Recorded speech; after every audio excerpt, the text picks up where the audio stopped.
Hi everyone, I'm Jada Burt and this is In My Tracks. You know that feeling when a song comes on and it's so good that it feels like you're frozen in time? Well, that's what this podcast is all about, the songs that stopped me in my tracks. I chat with musicians about their process, challenges, and inspiration. And you discover your new favorite songs.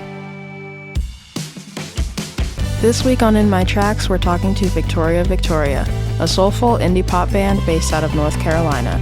Let's get into it. Hello and welcome to In My Tracks. I'm your host, Jada Burt, and today I'm speaking with Victoria. Hi there, how are you? Good. How are you doing? I'm great. Thank you for being here. Thank you so much for having me. Of course, I had to. So I'd love to get to know you, just starting from the beginning of your journey as a musician. So when did your love of music begin? Yeah. Both of my parents are musicians, and so I don't really have a certain time in mind where it began. I just grew up and my parents were always playing music, singing, having the family sing together. So it was kind of just ingrained in me from the womb. Oh, that is beautiful to be in a musical family, just surrounded by music, and just like having that level of creativity is just so special.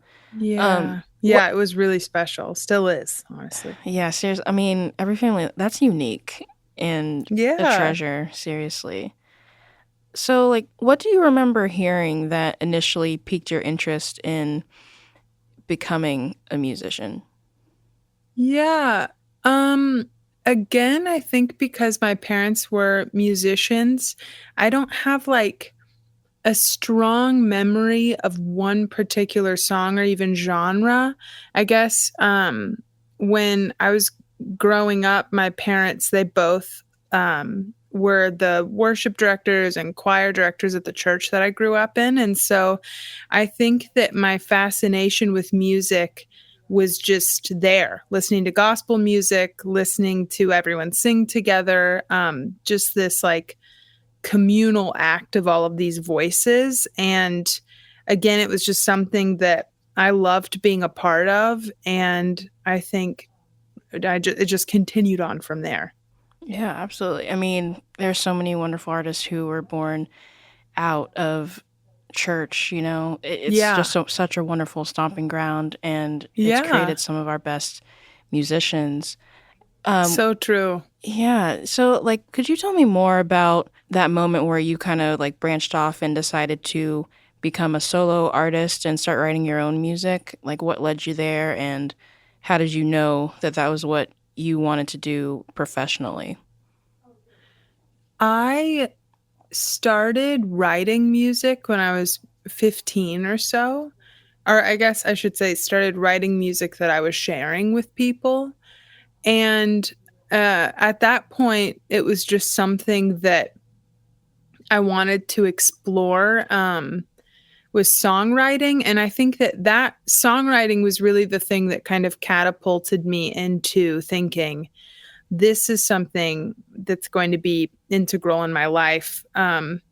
It it turned just from singing in church or singing with friends to now I'm creating something that I want to present to the world. And then by the time I was 17, 18, that's when I started performing and thinking, okay, maybe I could actually do this long term. Yeah. How did you feel at 17 or 18? That's such a interesting part of everyone's lives. And so then that's when you're figuring out what you really want to do with your life. When you're Yeah. yes, I am a performer and I want to write songs, perform my songs, and just do this for the rest of my life. I wonder if, being in a musical family kind of put you in a different position than someone who might have people surrounded by them who have limited beliefs about being a musician. Yeah. So what was that like for you at that age? Well, my parents were both really supportive of me, but I think so both of my parents are musicians, but my mom she was a school teacher. She's retired now. She taught music. And then my dad was a nurse, was his 9 to 5. I mean, the 9 to 5 are not nurses' hours, obviously, but Mhm. so both of them, they had their own careers. And when I said, I'm going to record my music, I didn't have a plan at all. But I was very headstrong. And so both of my parents, they just said, okay, well, you go out on your own and try this. And my dad essentially said, like, um, we will, like, you can have the option to move back home if you need to until you're 21, is what he told me. And if by 21, you are still really struggling and not able to do this, then you got to figure something out. And I mean, I was struggling at 21, but I guess I just hit that point and I was like, well, all right, let's keep going. So my parents were really supportive and I think probably a little skeptical, but they never let me know that, which I really appreciate looking back now. Absolutely. Because, I mean, those are tough years. Like Yeah. 17, 18, then into early 20s and to 21. Like, how did you keep yourself well, keep yourself going and motivated and determined to reach your goals and continue progressing, even though, Mm. like, life is difficult and there are so many other factors that you have to consider while you are pursuing your goals and dreams? Yeah. I think that, and I didn't even do this intentionally, but I found a community of people my age who were also musicians and playing music and writing and experimenting. And I think that because I was surrounded by people who were just trying to do the same thing, um, I didn't feel like I had another option. Really, it was just like, obviously there are still times where I feel like, what am I doing? This doesn't make any sense. Mhm. And we all have those moments in life, but I think that really in those early days, those first like 5 years or so, just being friends with people who were also struggling in the same ways, or excelling in areas that I could learn from. I think that that was the thing that kept me going, because I was just enmeshed with all of that. Yes, like community is everything. I continue Mhm. to learn that more and more each year Yeah. and just having that support. So I'm glad that you were able to just lean on other people while you were both pursuing these goals and dreams. Yeah. How has that continued throughout your professional career now that you are consistently releasing and performing and touring? Yeah. Yeah, I'd love to know where you are since it's been, some time. Yeah. Well, definitely some of my closest friends are people that I play music with still, but I also have, like, from that original friend group that I was talking about where we were all kind of coming up and playing music together, some of them are still doing music. Not all of them are doing music full time, I don't think, and we're kind of all over the world now. We don't all live in the same place anymore, but I think that now I have people that I've been able to make connections with and work with and record with, and it's been really beautiful. And I have a really great support system of people that love me, and they listen to my music, and they also just see me as a human being. And I think that that's been really kind of a pillar of being able to still do this, and being able to go from someone who, I had other jobs outside of music, until this past year or two, where I was able to kind of finally fully launch into music full time. And again, I wouldn't have been able to do that if it wouldn't have been for the community that I have. And I'm lucky enough to be able to still work really closely, with some of my dearest friends. So it's honestly kind of a dream, actually. Absolutely. Doing what you love, surrounded by people who love you and want the best for you. Like, what else can you Yeah. ask for? That's just beautiful and amazing that you were able to just stay the course because, I mean, you have a gift. So I'm glad Thank that you were you. able to do that. Thanks. Yes. Me too. hmm So, thinking more about this journey you've been on, how has your love of music changed since you decided to pursue it professionally and say, Mm. "Yes, I'm doing this, and no matter how difficult it gets, I'm sticking to it." Yeah. I think that my love of music hasn't it hasn't diminished or even grown. Like it's still, my fascination is there, and that awe and wonder, I think, when I'm in the creative process, but also when I'm listening to music, that's all still there. I think if anything, my appreciation of music has become more compartmentalized Mm. in a way. And I have music that I listen to and I can get into a zone where I'm like I like to make a playlist for the most niche circumstances. And so it's like I I have these playlists that I like to listen to, these songs, these albums that I like to listen to just to enjoy and to help me kind of navigate life and move through life. Um but also, I have this other mode that I can go into where I can listen to what I'm creating critically, or where I can listen to pieces or even study music that I wouldn't necessarily gravitate towards always, but I can learn from. And so I think that really my love for music has just become more layered. Like it serves a purpose now, that goes beyond just appreciation, but it's like this is my job. And so I have to, it's not just what I'm in the mood for, but it's continuing to get better or trying to get better and to learn and to grow, which can be tricky at times to kind of return to just, letting music just be music. But I think I've found a pretty good balance in being able to do both. Yeah, that you brought up such a wonderful point. And, you know, while you are a musician, you're also a student of music as well for life. So I'd love to know Yeah. more about how you actually balance that on a day-to-day basis because when you're in an album cycle, it's like, well, I can't listen to this music because it might seep in and I might get sued. Or during this Yeah.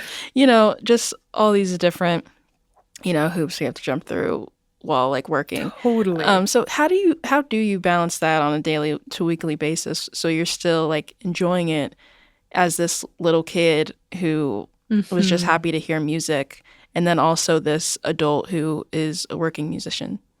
Yeah.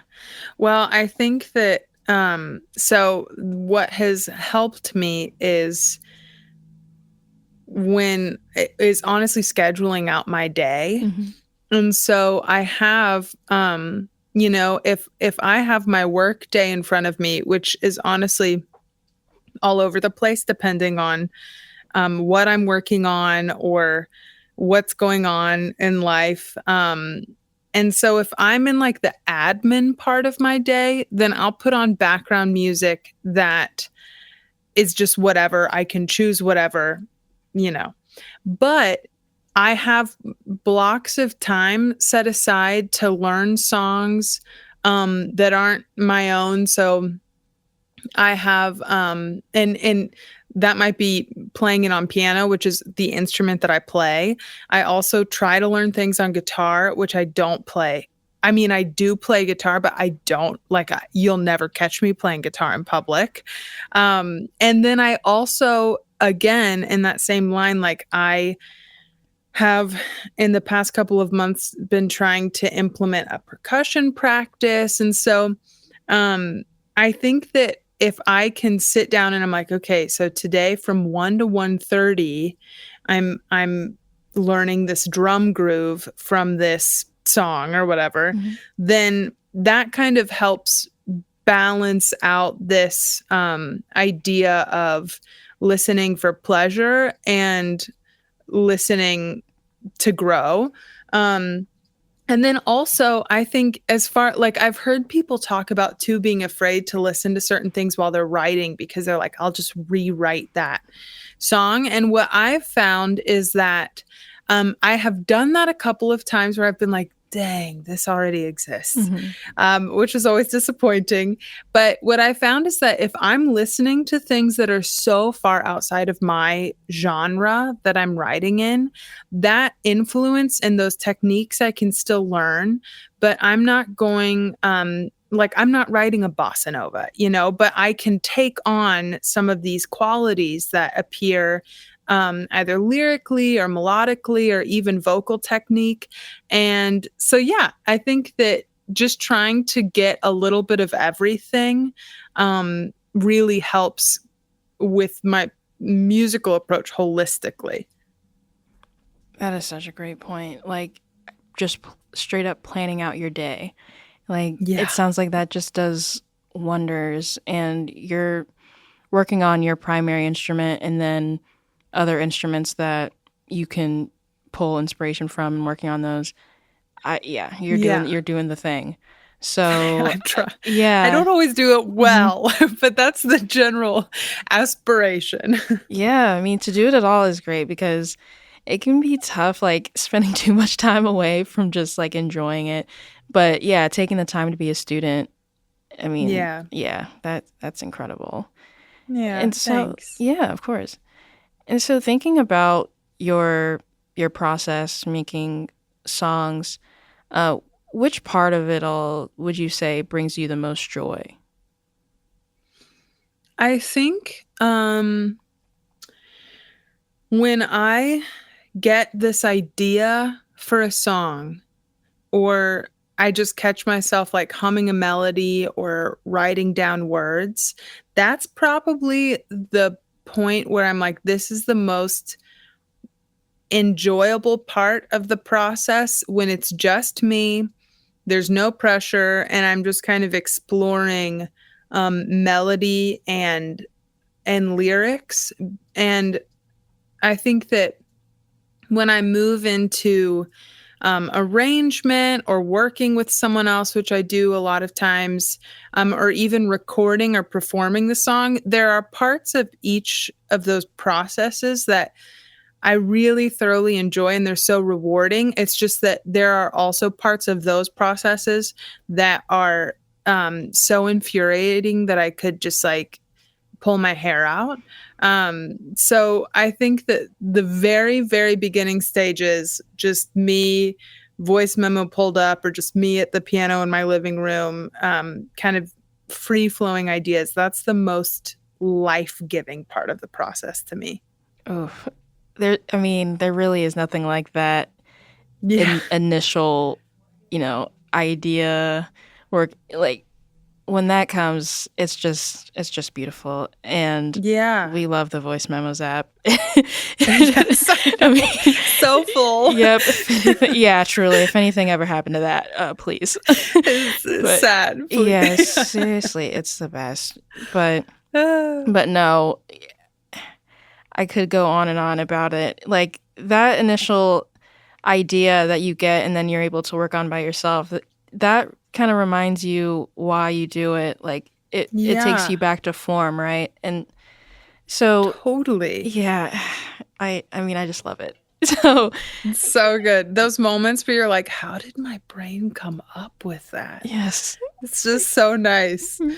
Or then of course you like come to some of the voice memos where you like rediscover and you're like, that is absolute trash and will never see the light of day. So it's both. It's Right. both. Yeah, it's all about balance. It's all about balance. I'm like, Exactly. and you could forget it. You can be like, well, I don't remember making that. I know it's here, but let's just act like somebody got my phone or something. It's so But true. It's yep. so true. Yep. Just accept what you want. But thinking more about your process, starting from the beginning with the idea, working by yourself, and then working with others to build the song out, Mhm. and then taking the songs to the stage, what do you bring out in yourself to be able to perform your songs the way you want to perform them and be the performer you want to be? I'd Hmm. love to know where you are because yeah, I listened to your live EP, the live sessions, and I was like, Yeah. iconic. I was like, Oh, thank yeah. you. So where did you go? Like, where did you take yourself to, be where you needed to be able to perform that way live? Yeah. Well, there are two kind of elements to it, I think. The first one is shout out to Anne Claire Cleaver, who is my vocal teacher and is absolutely incredible. If you are a vocalist listening to this, she does online lessons. Absolutely incredible. Anyway, so I started working with her a couple years ago. And I just came to her with honestly songs that I had already written and saying, I recorded these. I'm having a hard time singing them live. And so she kind of worked with me. She helped me carve out my set list. Like I tend to lose my lower range Hmm. of my voice when towards the end of a set. And so it's just like kind of being more strategic about certain things. So there's that like analytical, like honing kind of the physicality part of it that I had to really work on. And then there's the emotional side of it where, in a way, I have had to kind of learn to become, and I'm still learning this, but to become an actor. And I I just try to put myself in the place that I was either in when I wrote the song or this scenario that I'm trying to convey, and allow myself to emotionally go because the range of the content that we perform is often pretty wide. Like we're going from lighthearted songs to like breakup songs to songs about like existential dread. I mean, there's like all of it. So Hmm. just trying to be present and in the moment and really connect to the message of the song for me so that I can then in turn create a performance that's connecting with the audience. So it's kind of both of those things, like being in my feels, but also remembering like, okay, my body knows how to do this and I know like my voice is my friend. So both and. Yes, because I mean, it is a lot to think about, and so how do you how do you balance that? Um, because I know in singing, it's like at a certain point you have to your body has to take over something. Yeah. So you're either thinking about the lyrics or you're thinking about how you're breathing or how you're standing. Are you Yeah. grounded? How do you balance all of that while you are on stage and performing songs that, like you said, are personal and cover so many different topics, remaining in your feels Yeah. and then also remaining in your body and knowing what you're doing? Totally. Um I think that the only way that I've been able to balance that is just by doing it over and over and over again. And the repetition has kind of helped me get to the place where a lot of these songs are like the foundation of them, it's muscle memory for me.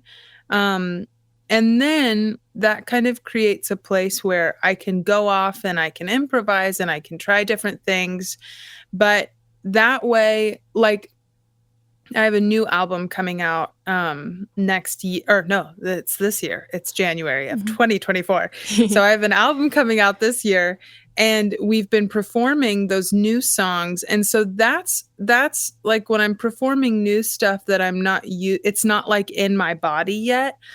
Those are the ones where I'm like, okay, I have to remember to breathe before this phrase because I always run out of breath towards the end of this verse or whatever. And so Mhm. there might be little notes that I even make on my set list like that. But for the most part, just the repetition um, before I even get on the stage is what allows me to be more present and in the moment and just trust that I know my body knows what to do.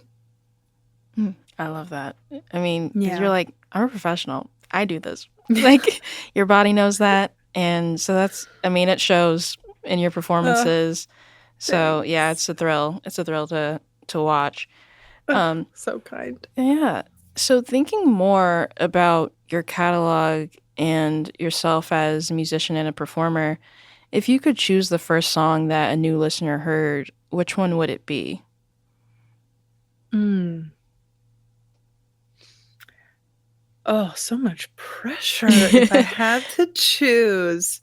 Well, okay. I have two different answers. And my first answer is probably um oh, no, wait. Okay. Well, out of my catalog that currently exists, my first choice would be Peanut M&Ms, which is my newest song that just came out. And I think that the reason why I would choose that one is because it is so different from most of my stuff, but it's so fun, and it is really um it emotionally means a lot to me, and I think kind of represents who I am as a person outside of even just who I present as Victoria. And then my second option would be my song Magic, which I don't even remember when that song came out. It was like, I think like 5 years ago now, maybe less than that. Who knows? Time. I have a poor sense of time, but that song is really about my journey with falling in love with music again. As I've been trying to also make it a career as best I can, which I think that yeah, that song is all about the magic of music. So I can't choose just one, but if you have time to listen to two and you're a new listener, look those two up: Peanut M&Ms and Magic.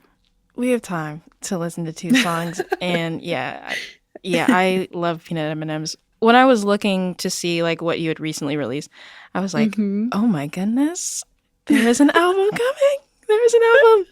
So I was so excited to hear Peanut M&Ms, and so yes, Thanks. we will be listening to that and Magic. So Yay, thank you. of course. Hey everyone, I hope you're enjoying the conversation with Victoria so far. This is the song that stopped me in my tracks. Here's Hardware Store by Victoria.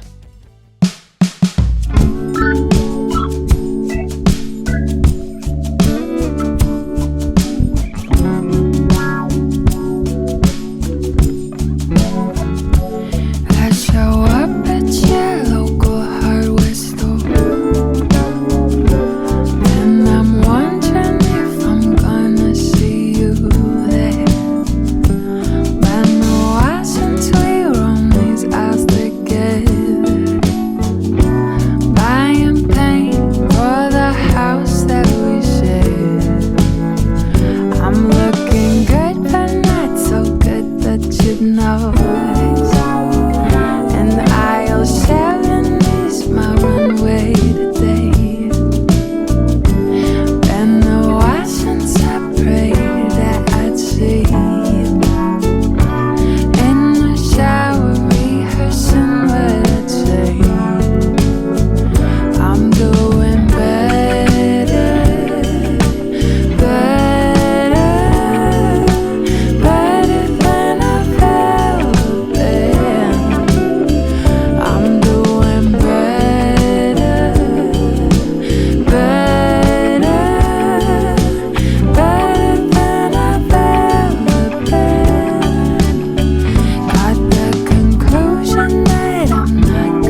So I picked your song Hardware Store.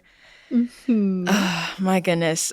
Let me tell you, this song, when I listened to it, I was like, okay, if I cannot speak to Victoria and chat about this song, I'll be super sad. But in the meantime, I'll just keep it on loop. It is incredible. Amazing. One of my top So songs. good. It's just such a groove. And Oh, thank you. yeah, I mean, and that's just on the version on your album To the Wayside. The live Yeah. version, I was like, okay, what? This is incredible. It's a song that makes me so happy. And I would, Thank you. yes, so thank you for putting it out. And Oh my so, God. Of course. yeah. So what inspired you to write this song? Yeah. Okay. Well, I was in the middle of writing an album and I had like a week to write an album, which had never happened to me before. I had always kind of done my own projects on my own timeline, and now I was working with other people for the first time. And I was very stressed out. And so instead of writing the album, I decided to repaint my house. And as one does. And so I had run out of paint. I drove to my local hardware store, literally, to get paint. And it was like 8 p.m. and they were closed. And I was frustrated because I knew that that meant that I had to go back home and work on the album. And so I'm sitting in the parking lot of my hardware store and I just started singing, I show up at your local. And I was just like, I don't know. It literally just came out of me. And I had kind of just started, again, voice memo, pulled up the voice memo. I'm on my way home driving. The voice memo app is running. And I was just singing through the scenario. And that's kind of how it came to be. And then it ended up being this song about, you know, trying to run into an ex at a local hardware store, and it was amazing. And so that was one of those songs where it was just kind of like, how did my brain come up with that? But I'm glad that you love it because that is one of my favorites, I think, that I've ever written. It's so fun.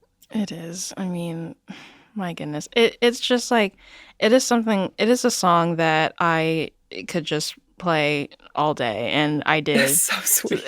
Like, it's a favorite of mine. And I'm so, so glad you like it. yeah. And so to know that it was basically born from wanting to avoid writing an album. You go to a hardware store, you're like, well, this isn't happening now. They're closed. And so what did the process of bringing it to life entail, like after you wrote it on the way home and you realized, okay, I'm gonna have to write this album? Yeah. Well, I think that initially, like, I was still kind of in this like glossy bubble of denial, like not even thinking like, oh, this could be on the album.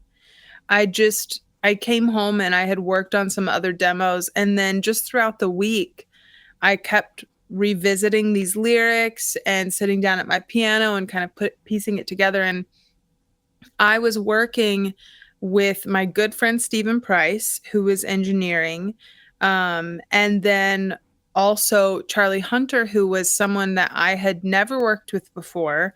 And we didn't know each other very well at the time. I had kind of just like he was friends with Stephen, and I had Stephen cold call him essentially to be like, will you do this project for Victoria?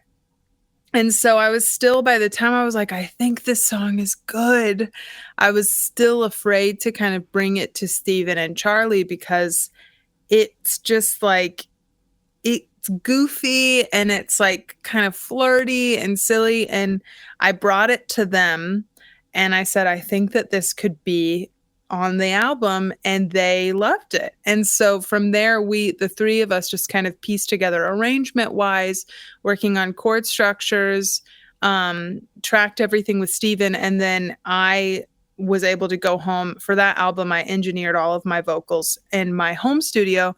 And so, yeah, it just kind of allowed me to like really play with harmonies, and it was just so every ounce of recording that song was just fun. It was a delight. Yeah, hearing that process is just so nice because it sounds like a song that you were able to kind of like bounce with and have a nice Yeah, flow going. Yeah, it definitely comes across in the thanks. recording. So, like, thinking more about like the production and how the song came together, what is something that you love about it that could potentially go unnoticed? I think that what I've come to find is that a lot of times people don't actually pay very close attention to the lyrics, Mhm. just like in general when listening to music. And I, especially like verse lyrics, like people will grasp a chorus and they'll sing along. Um, but I'm someone who like lyrics are the first thing that I want to know what the person's singing. I want to know what the words are. I want to know the story behind the song. And so I think that if people sat down and read the lyrics, which I think are, I'm pretty sure on my website, or just listened closely, it's like the narrative, I think, of it all, and the cheekiness of the lyrics are just, again, it's my favorite. It's so fun. So that's one thing that I think could be overlooked because of how like kind of just smooth sailing the song is, but the lyrics are really really fun, and the narrative premise of the song. Yes, they are. I mean, it we talked about the groove and the flow and how bouncy it is, but yeah, I'm glad you brought that up because I'm looking at the line, I'm looking good, but not so good that you notice, and aisle Yeah. 7 is my runway today. Been a while since I prayed that I'd see you in the shower rehearsing what I'd say. How Yeah. relatable is that? But It's it's so your real. voice. Like, Yeah. Yeah. yeah, I mean, I was like, my goodness, like, have you been stalking? Who have you been stalking? Like, because I think that you took a page from so many people's lives. Um, Totally. I We love all it. do it. We Seriously, all do it. it would go on so many people's soundtracks. And like, how did you kind of come up with this story since it was kind of out of the blue? You weren't writing from a personal experience at the time, right? Yeah. Yeah. Yeah. So how did that come about? Um, you know, I I don't remember why I thought to use that scenario except that like I think it is just so relatable that and I will also say too that I'm married, and so I haven't been trying to run into an ex for quite some time at this point in my life, but I do think that like that drama of like, which is actually miserable looking back now, but when you're in a stable relationship, sometimes I think you kind of like romanticize the like times when it was like touch and go, when you weren't sure if it was going to happen, or just like the drama of it all. And so I think I was in my era where I'm like in my stable relationship romanticizing a heartache again. And and so I think that that's kind of where it came out of, just that idea of like of the fun drama that's actually not fun. Like realistically, when you're in it, it's absolutely miserable. And that situation is miserable. Um so yeah, it was really fun. And then I also like I remember writing the song and showing it to my husband, and we were just like laughing. And then later posting the song, I posted a video of me like playing the song for the first time. Ethan, my husband, was sitting right next to me, and I remember someone commenting and being like, "Can't believe she." It was my first troll comment. I can't believe she'd play that song while her husband is sitting right next to her, or her boyfriend is sitting right next to her, or whatever. And I was just like, "People, you Sir. don't have to be in the moment.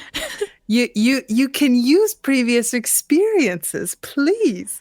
But anyway, it was just yeah, I think just a relatable experience that created the perfect premise for a song. Yeah, it really did. I mean, it's comedic in the best way. So, my goodness, I was like, this this is what I mean when I say I want to hear an original song. Like I'm talking about a song like Hardware Store. Yeah, So, so good. uh, so thinking about the album that it's on, To the Wayside, Mm-hmm. how did you know that Hardware Store was track 3? How did you figure that out during that process?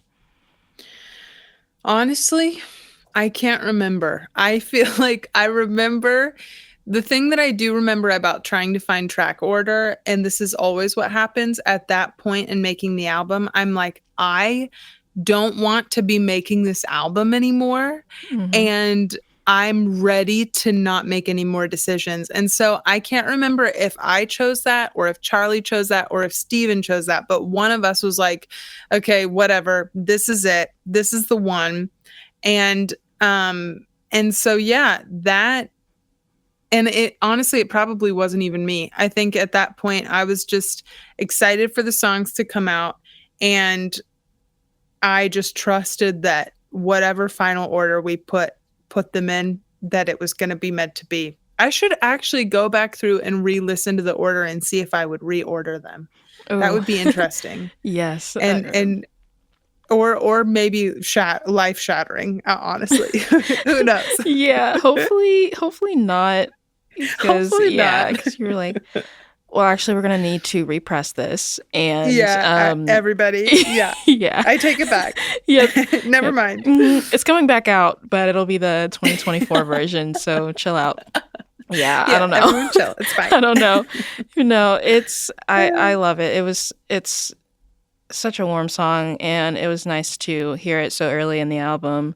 And because Yeah. then I'm like, as a listener, I'm like, okay, well, I love this, and I just want to keep repeating this song, but I need to finish this album. So I am Yes, excited for what's to come. that's But no, amazing. yes, it happens all the time. But Ugh. thinking more about yourself as a musician, this kid who came up in a musical household, and you Mhm. eventually figured out that you wanted to be a musician, you wanted to do that with your life, and then not only write the songs but perform as well. What would you say kind of like helps you stay where you were like as a child, where you were like so excited and just Mm. ready to take on the world, and then also an adult who like balances how, an audience might react, how, Yeah. critics, like you said, trolls, we cannot deal with them. But how do you balance all of that and stay true to yourself as a person? Hmm. I Yeah, I think that I would not be able to do that if it weren't for my my community that I have, my husband, my family, um, because definitely, like, I am a sensitive person, and definitely in the sense where it's like, um, things can like, you have the general fear, like, maybe I'm not supposed to be doing this, like, who am I kidding? What am I trying to do? Why am I being so vulnerable putting this music out there? And if I am not careful, I can stay in that place for really long periods of time. And just having people who not only encourage me, and but also who are just like, okay, shut up, like, we're not talking about that anymore, we're gonna go, like, let's just go get dinner, like, it's actually fine, calm down, and we're just gonna, like, we need to go grocery shopping or whatever, just people who kind of remind me that, like, the world is even so much bigger than what I'm feeling and the fears that I have.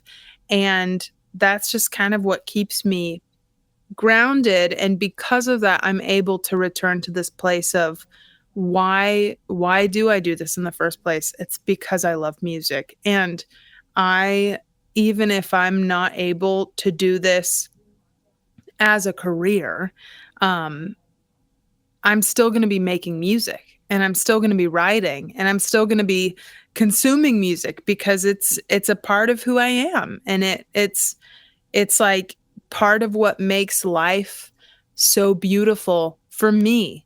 And when I remind myself of that, or I have other people remind me of that, that's kind of what enables me to keep going.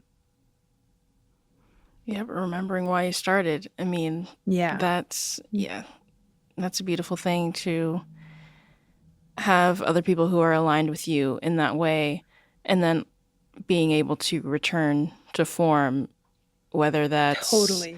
I mean, what, writing your songs or producing your vocals, learning different, facets of music, whether that's percussion Yeah. or guitar.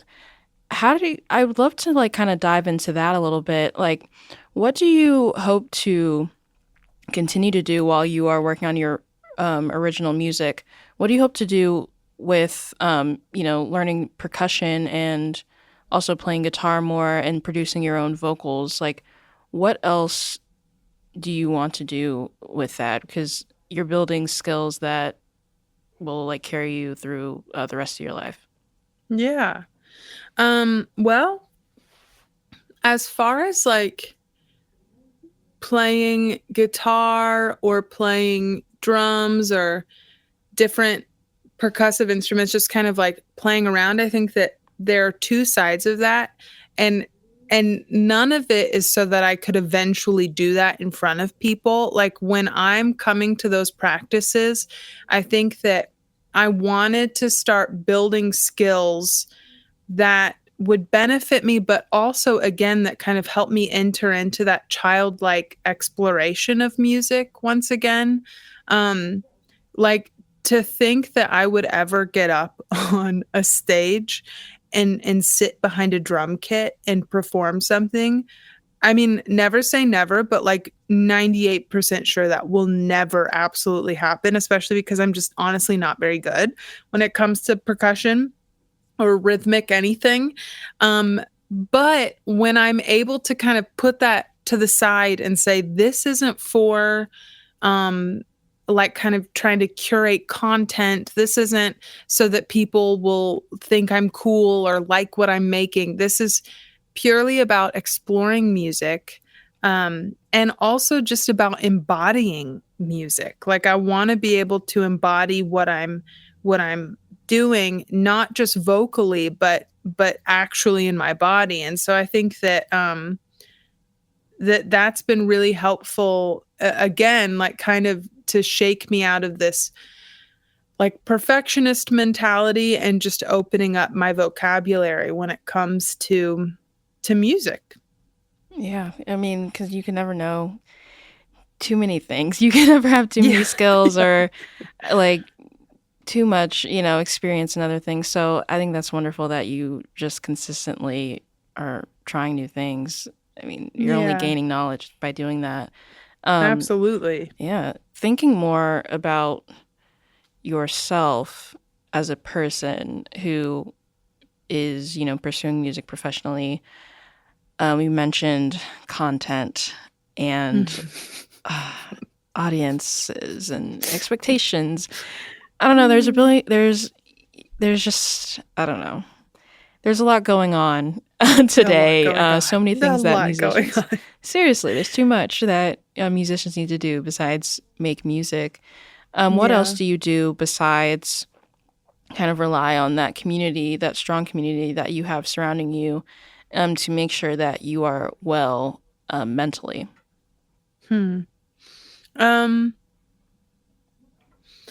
oh, that is the question, isn't right? it? I think really just creating time to actually rest and to unplug from my phone, to do things that won't quote unquote benefit my career, or um, you know, that wouldn't be labeled as productive, which is honestly one of the hardest, like that's a really hard thing for me to do. And it's also hard because there are some um like seasons in my life, like if we're on tour or if I have a 2-week deadline to get an album done, then it's like there's not really time for rest there. Like you're just kind of going and going and going. And then if I get out of the routine of taking actual breaks, then it can be hard to do that. So that's something that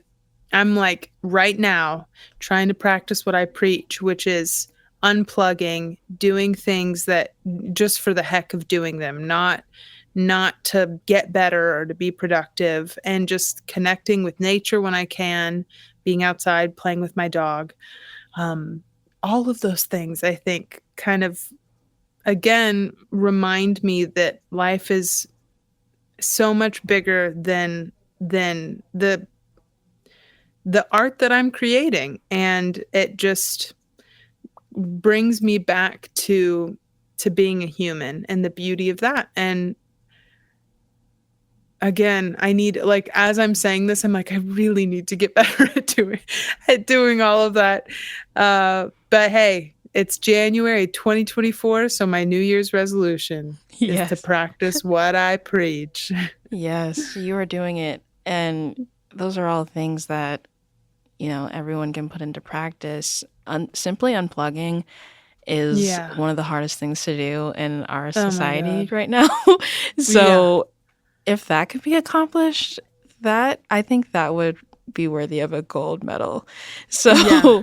everything else, ugh, 100%. man, just It's so hard. yeah, anything else would just make you like, I don't know, an Olympian level person, exactly. human. I don't want to offend. Exactly. But yeah, so simply unplugging, just starting with that is just would be the thing to be super proud of. But Yeah. yeah, Well, but yeah. absolutely. Mhm. Yeah, so thinking more about this journey that you've been on for all of these years, becoming the musician you are today. If you could speak to your younger self who was just starting her career in music, what would you say? Well, I feel like I still feel like my younger self who's just starting my career in music. So I'd probably say the same thing. Well, no. I've got an idea. Okay. I think that I would tell myself to chill out, and also that the most important thing is actually the people that are in my life right now, that I love right now, and not the people, the imaginary audience that I'm trying to kind of wrangle in to listen to my music. And yeah, and I think just like there's a time and a place to like think about the audience, but it shouldn't be like every minute of the day in your home. And that's what I would tell my younger self, and that is what I will tell myself tomorrow morning as well. So yeah. I love that. That's such a great point. Just being able to look around and see who is already there for you, because I feel like it's so hard just where we are as a society, where we're like constantly Yeah. like trying to gain numbers, whether that's audience members or followers, and those metrics are important to just any like entity that can possibly like support you. So Totally. yeah, that's just such a wonderful point to Yeah. kind Well, of- and yeah. it's like if what I found is that like when I'm like trying to cater to this imaginary audience that I don't even have yet, then I'm actually like not even considering the people that are already listening to my music, and also like the people that are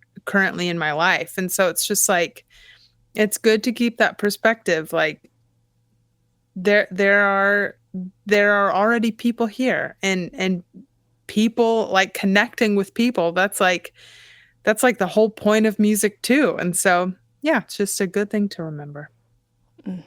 It's sweet. Like, yeah, I couldn't agree more. I mean, I'm so Yeah. glad you brought that up. Because, yeah, I mean, the people who are there really are there for a reason. So, Yeah, yeah. exactly. I'm glad. Exactly. Yep, I'm glad you brought that up. So, you mentioned that you have a new album on the way. It's called Sweetest Ache. Yes. And you released your single, Peanut M&Ms. What else are you excited to promote? Yeah, well, that album is what I'm excited to promote. So the full album's coming out in May, and we have a single a month releasing until then. So this Friday, well, I don't know when this airs, so it'll probably already be out by then. But Therapist Armchair is my next single that's coming out. And this is just like one of those projects that I'm so proud of, and I'm so excited about, and I can't wait for whoever wants to listen to it for them to hear it. And so I'm just like, yeah, I'm excited to promote those songs and to talk about them with people and to get feedback from people, and I'm just delighted. I'm delighted with what we made. There's nothing like a new album. And Nothing like a new album. Quite literally, I'm so excited to hear Therapist's Armchair and then the rest of the album in May. Thanks. Yes, it is time. I will be listening. I will be so excited. So glad. Yes. And so, like, where can people find you online, our sweet, sweet internet? On our sweet, sweet internet. I am in all of the places. Pretty much any social media platform is Victoria Music. Same thing for YouTube, Victoria Music, or my Vivo channel is the same thing. And my website, which has all of my show dates, tours, new releases, all of that is victoriamusic.com. Woohoo. We will be diving in. Yes. Yeah. I cannot wait. So, Victoria, thank you so much for being on In My Tracks. I had such a wonderful time talking with you. Me too. Thank you for having me. Of course. I mean, you're such a gem, and I'm so happy that you're making music while I'm here to listen to it. So, yes. Go to her shows, stream her music, buy her music, and listen out for The Sweetest Ache, and keep up with all of the singles that are coming. Thank you again. Yay, thank you. Thank you for listening to In My Tracks. The show was created and produced by me, your host and friend, Jada Burt. And shout out to Play Audio Agency for recording, editing, and producing the show, and for composing the original theme music you are currently jamming out to. Please rate, review, and follow In My Tracks everywhere you listen, including Spotify, where I curate playlists that pair with each episode. Did you hear a song that stopped you in your tracks? Share it with me. DM me on Instagram at InMyTracksPod, because music is meant to be shared. See you next time.